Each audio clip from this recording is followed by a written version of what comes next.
what's the difference in enrollment from this year to next, and what's in the budget, and what about the rate increase, what's that? Yeah.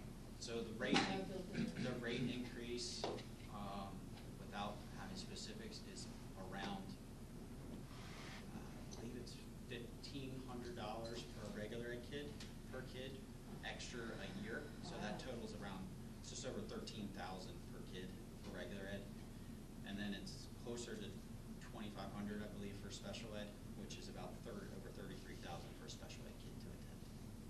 And these are flat costs. So how much did enrollment then?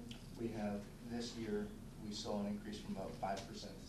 So we saw about a 1% increase in our cyber charter enrollment in Lewistown from last year to this year. Do you have an idea? Say that again? What's the new, in other words, 5% to 6%, what is that 1%? Is that, how many students would that be? Our students. I think it was about 10 or 12. Yeah. It was about that 1%. It looks here like it was about 20 kids. As you say, it's about 10 kids in regular ed, 10 special.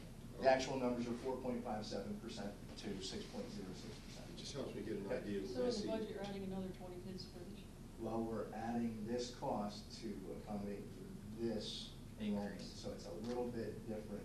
It's always a year behind. Correct. So this is catching us up on those increased enrollments we didn't anticipate from prior year. So this is more of a catch-up method than anything. Just because people do the school choice. Correct. They can go through and they can say, I want to do this, I want to do cyber, I want to do this, or I want to, you know. This is gaining a lot of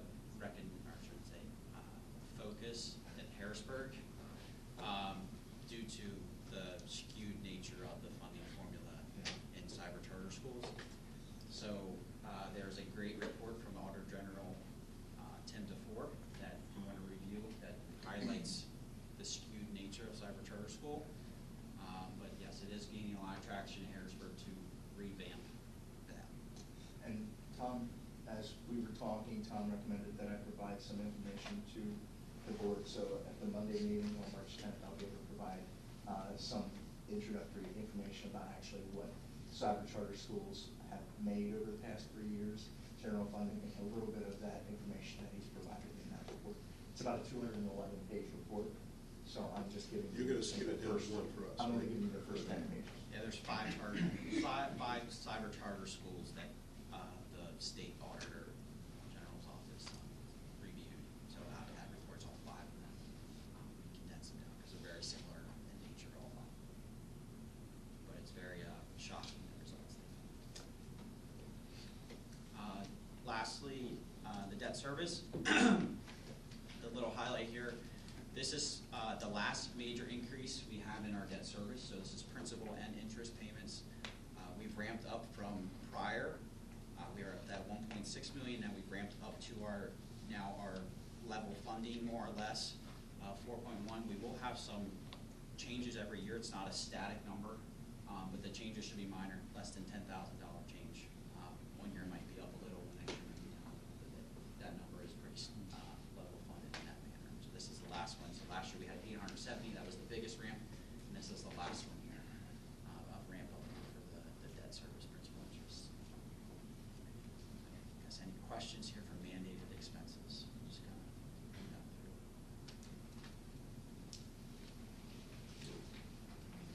All right, so we'll look at some increases in expenses that are affecting the budget. So we are not an exception to inflation. Some of the biggest areas we saw inflation here at the district is in our professional services, as they pay their employees more. They charge that back in their rate of service. So some of that is inflation on that on us as well. And that's professional services. Those are contractors. Correct. What kind of contract? How do you have a contract for? Some of those are year-to-year contracts. So a lot of times we verbally say, what's your rate going to be for next year, so we can have an anticipation in the budget. And they say, we're looking at 3%, 4%, 5% increase to your rate for next year. So we put that in there as anticipation.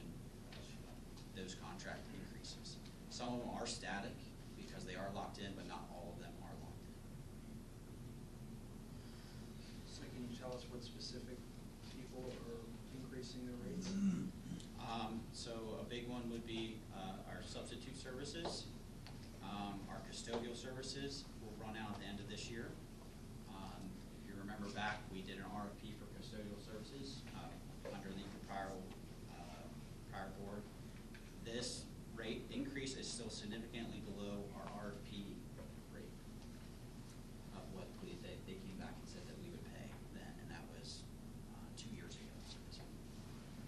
So right now, it's still financially in our favor to continue with this company even with the increase. That was the reason we went out to RFP the last time. The prior existing company kept raising the rates. We thought it was too high. We found this new company through the RFP, and they gave us a special rate on the way we structured that, which was significantly cheaper than the other competition. So that's still in our favor even with this increase.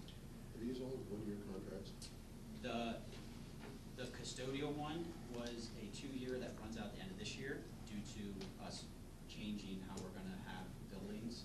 It didn't make sense to have a multi-year until we went back out to RFP. We're going to look at that post project completion. So the consensus was let's continue with 1 year.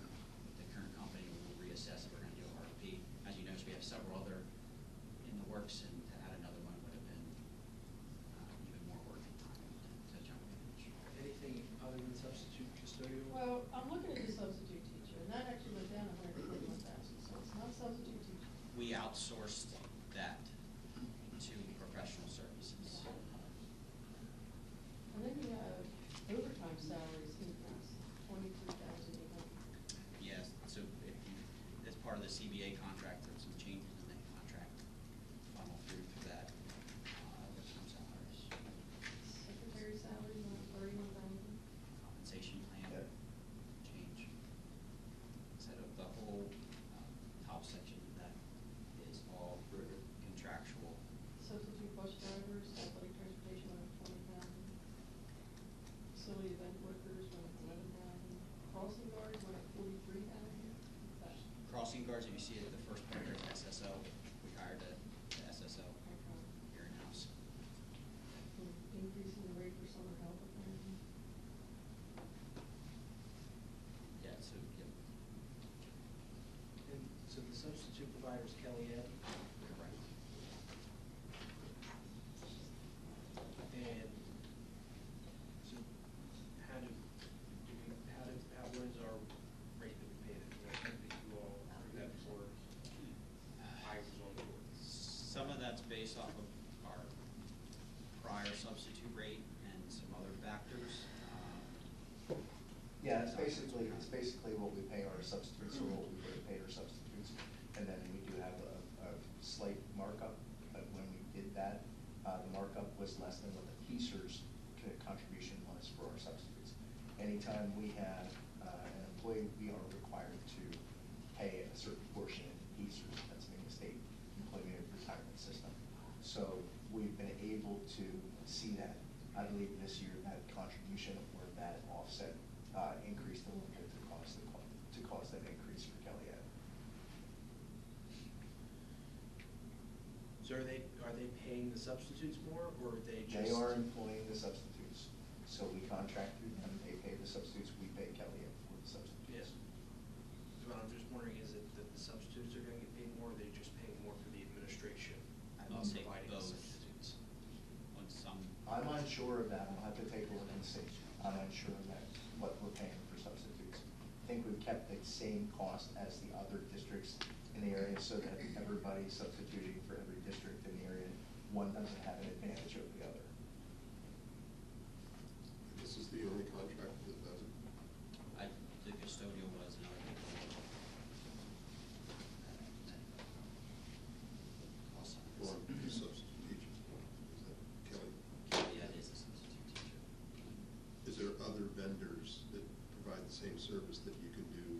All that's Kelly Ed. Okay, so it's all under one umbrella.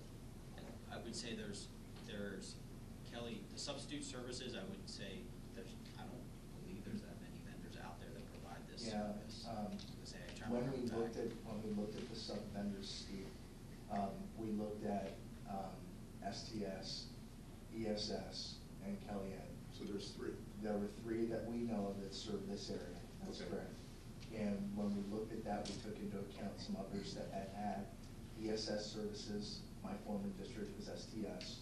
And when we looked at those schools and looked at what was to offer, Kellyanne had the best overall customer satisfaction rate for it.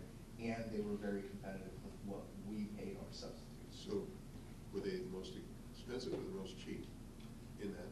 I don't know that selection they were, process? I think they were all about the same, Steve. Okay. We actually got a little bit of a cost savings with Kellyanne at that point in time. You know, when people look and you want to see like the cafeteria services and you got your 3 or 4 vendors, Sure. sometimes you got to go back and say, hey guys, you got to get us the best number and get them to work and get it to where the point where we can try to get the best, you know, service out of it. So I'm not saying that you didn't do that. I'm just saying we just want to try to keep. Actually, you didn't do that. Yeah, it was several years, if I'm looking Yeah, at Tim, this- because it was under, it was It under. was a number of years ago that Chris and I talked about that. It was, right, 3 years ago, this one, when we first discussed it, and then Yeah. 2 years until it was approved. It's not a bad option to take a look. I wouldn't be surprised if they're all roughly the same. That we wouldn't get. Who's hungrier, who will give the, you know, I mean, Sure. it all, How many years is our contract with Kellyanne? That is a yearly. Year-to-year contract. Can we lock them in at a multi-year so that they can't increase this? That's an option. We can talk with them. That's a definite option. They've been, from my experience and what I've heard from teachers and building principals, they've been very good with what we've done, and we've had about an 82% fill rate recently with our substitutes, which is really good. Because if it's cheaper than what we pay with Piecers, then we definitely want to continue to do that, but it would be nice, because they're never going to lower the price on us, so No. if we lock them in, since I think for a multi-year contract, that would It's be not the substitute. a nice thing to explore. What If number you're is looking at that? that, it's gonna be Kellyanne's in what? 390. That went up 130. Yeah, so they mostly offset each other, because it was up, and got repurposed down because of the change. And what is other professional services? They went up 193,000. You'd have to tell me. Which- 330. That would be portions of these professional services we're talking about here, so that would be basically everything in there. So some of these numbers will be reallocated from other means in that. So a portion of that will be custodial that we just talked about. Is that the totality of all of the professional services? That is the catch-all account, is the 330. So yes, without going back to review, Right. I don't have all that to know exactly. We have Kelly at 390. Kelly's down. Yes. Kelly. Yes. Yeah. So then we have the insurance, so this is our liability insurance. From what we hear in the market, there's going to be a significant increase to insurance this year. This is in anticipation of that, so in a future slide, I say that's a pending number because I have renewal with our agent. When he goes out and markets quotes and stuff, he gives me that usually every April. So I have my meeting scheduled, actually next Friday, to look at any changes we had here at the district so we can capture those. So he's gonna walk through the middle school, high school, make sure he can market that accurately, and then come back in April with rates. He's just already told me he's seeing a 10 to 20% increase from all his other districts and book of business in general. So that's just an anticipation increase. are we beholden to one vendor, or do we have access to other vendors? So the agent we use markets to every vendor. So they're like a multi-house, and they go and find, and then like an insurance company. Yes, that's exactly what they are. So those are the major inflation drivers this year. We have supplies yet too. Some of those, the general supplies, so there's our miscellaneous supplies we buy here at the district, basically paper, pen, pencils, and so forth. That was a significant increase. We had an increase in our electricity costs. I'm sure, just like everybody else, we have an increase in that. I'm trying to remember. You know what that increase is on here? The electricity, I believe it was about. 15,000. I was gonna say, I think it was about 15,000. Somebody's usually doing this. Somebody's looking at it. As I say, I thought it was about 15,000, just for trying to remember off. We need to cut those meals and refreshments out. We use, portions of it is through MedEd, but we work with another agency that kind of does that. It's IGS. I think it's based out of Ohio. And they actually, I meet with them monthly to review energy costs and lock those in as they're favorable. But just, they have been unfavorable recently, so that's an increase in electricity costs. In the miscellaneous stuff of the general supplies, is that just things that are, the prices of things that we're already getting is increasing, or are there more things that we're buying in that account? And I would say from our review, nobody's really buying, I would say, nobody's buying extras. It's mostly, I would say, the biggest factor, shipping costs are going up. So cost of fuel gets kind of delegated back out to the people buying. So shipping costs have been significantly increasing, even though we use Amazon and some others who have less shipping. Shipping's just usually the cost of the pencils is roughly the same, it's just the extra instead of 10% shipping, it's like 12%. Amazon, so I don't know why you're not. We have a specific window of time that we have to purchase things. So within that certain specific time, it doesn't always align with specials that Amazon or others will give for free shipping.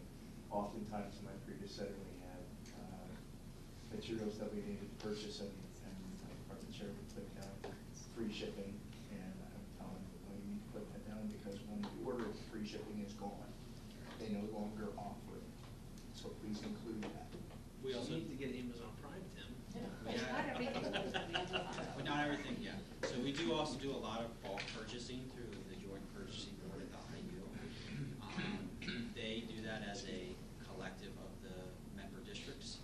They see a significant cost savings. So we would not use them, this number would even escalate farther.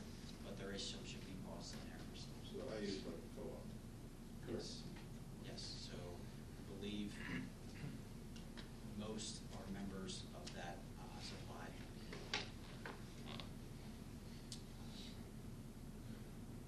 Any other questions? What supplies and fees, tech? That is mostly our software that we use here at the district. So we use a lot of software. So there's something in here that we're purchasing? No, I think a lot of it's just like we talked about, their software just costs more. I know personally, the software I use in the business office every year is a percentage increase, and that's just part of having the software. We'll make sure that we're buying something. So $49,000, is that like is that what we normally see in a software increase? So Dr. Mitchell revamped our software, how many years ago? Last year? 2 years? I think I started about 2.5 years ago, revamping it.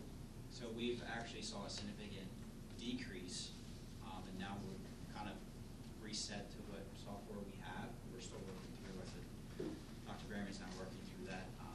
What software we have here at the district, we're finding that it's just the existing software we're using is just going up in price. Dr. Graham, you can attest, we're not adding any No, we software. did not add any new I would software. say 90% of software comes out of her.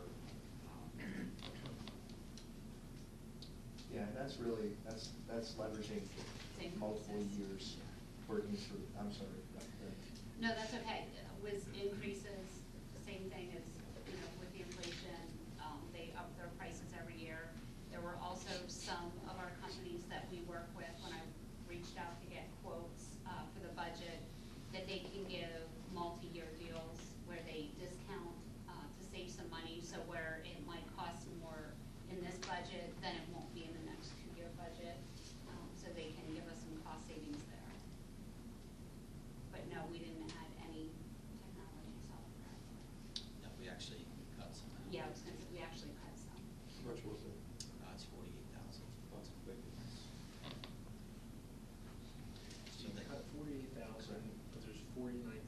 in inflation, it's increasing. Correct. So does that equal out to, or, No.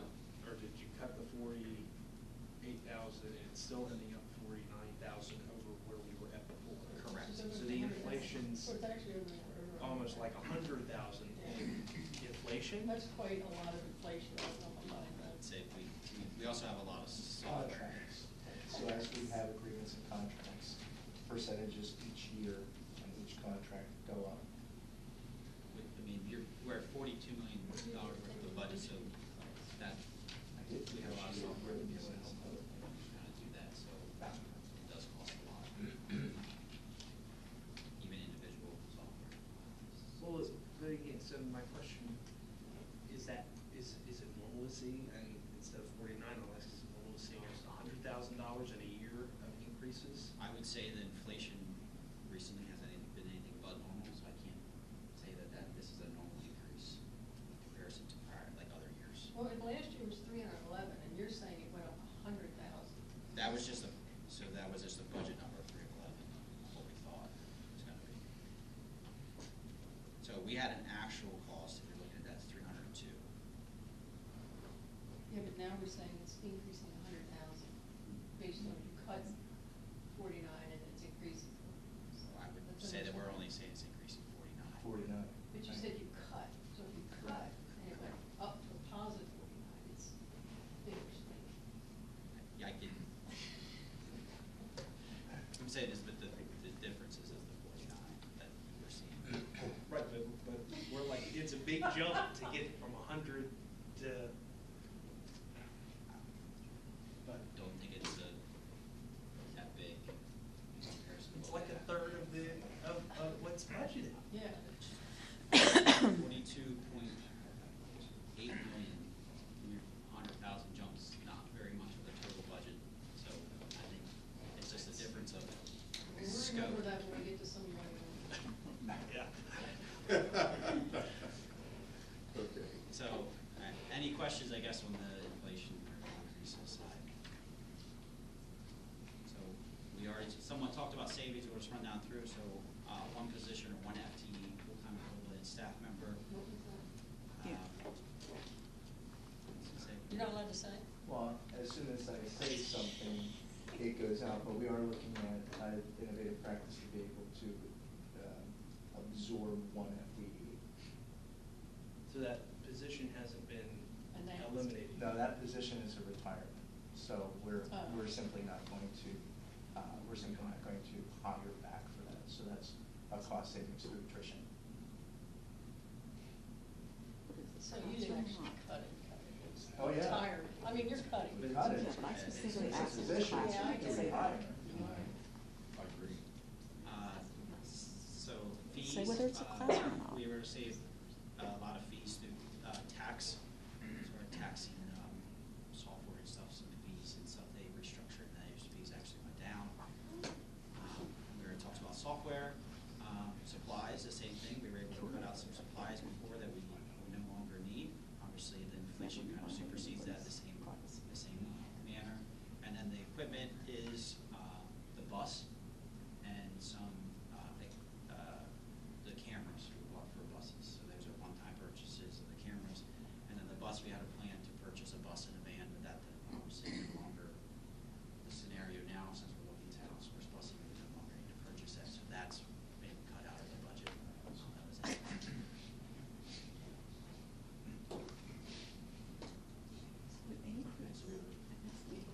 We'll jump. That was just the expense side of stuff. Then we'll jump through some revenue. So on the flip side, we have some increases in local revenue. We got about 228,000. That does not include any tax increase that the board may or may not enact this. So this 228,000 increase for local revenue does not include any tax increase the board may enact this year. So right now it's showing like a 0% tax increase. A lot of that's just assessed values going up. We had some homes being built, so that's some in there. Earned income tax is always usually based off of the prior year's actuals and set similar to state funding, tax is unable to predict, so that's the only prediction we have, is it's gonna more than likely be at, it was the prior year. So it's kind of following that philosophy. And then obviously miscellaneous revenue, some went up, some went down, so it kind of just had a little bit of positive in there. The state, we are flat funding at current funding levels. The state gave us $853,000 last year through basic ed subsidy, special ed subsidy, and the bulk of that, so 1,000 was through Ready to Learn grant. So that was the bulk of what the state did. They revamped their adequacy, they call it adequacy formula, that runs through the basic ed subsidy. They kind of pulled that out, run through an adequacy formula now, and that's that changed that. We obviously saw some increases in PSERS and Social Security reimbursements. The state reimburses us portions of PSERS and Social Security. And then federal, Title I, Title II, and Title IV. Federal hardly ever sees much movement at all. So this is just kind of just relaying that. Any questions then, I guess, on the revenue side? All right, so we'll jump. Ready to Learn, yeah, it was the adequacy funding that the state gave. Yeah, so so the adequacy formula came out from the, was it the lawsuit, the funding lawsuit that the Pennsylvania had for education funding, said it was unfair. Yeah, that They was, said- Constitutional. Yeah, so now they changed that. They added a adequacy formula and a tax supplement. Each district runs through that, and they can get either adequacy or tax or both. Depends on your personal district. We do not receive any tax equity. What that does is it specifically has to be used to offset property taxes. That's mostly what that's for. We don't qualify for that here, so we don't get any additional money from the state. The Ready to Learn grant has its own criteria, and it focuses on its own rules that we have, they can apply that money through that. Well, that's a lot higher. Correct. And then the proposal this year for the governor's proposal was to double that, so 501,000 again, on top of the whole 500,000, so the whole harmless, double that up. So a lot of our increase that we're anticipating, we're gonna have in the later slides, is coming from Ready to Learn being reinvested again. So I heard the governor's planning Yes. to increase that, but nothing Yeah, has been stated final. What I like to joke is the state will approve that on June 45th, because they have to have June 30th, but they don't, they go in July, so they make June extend. Yep. So, they So have it extra forced days. us to Yes, so we have adopt the budget before we they have tell to us by how June much. 30th, and they will bind us and charge us money, $300 a day, if we don't have something submitted to them by June 30th, so. That's kind of always the catch we have with state funding. All right, so we're gonna jump into budget priorities. So this was on last month's presentation for FPS. Now with some numbers attached to them. So the biggest difference is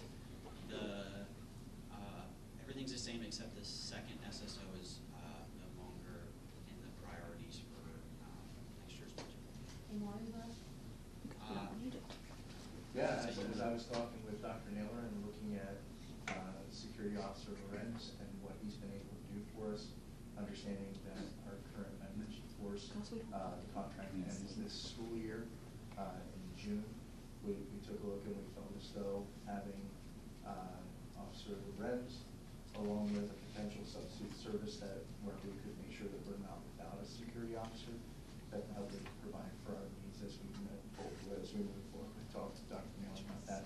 That's something that we could look at again and revisit, but I think at this point in time, he meets our needs. So when you say substitute service, you mean when he's like on vacation? or Correct, sick? because he's entitled to a number of days that he can have off according to his contract.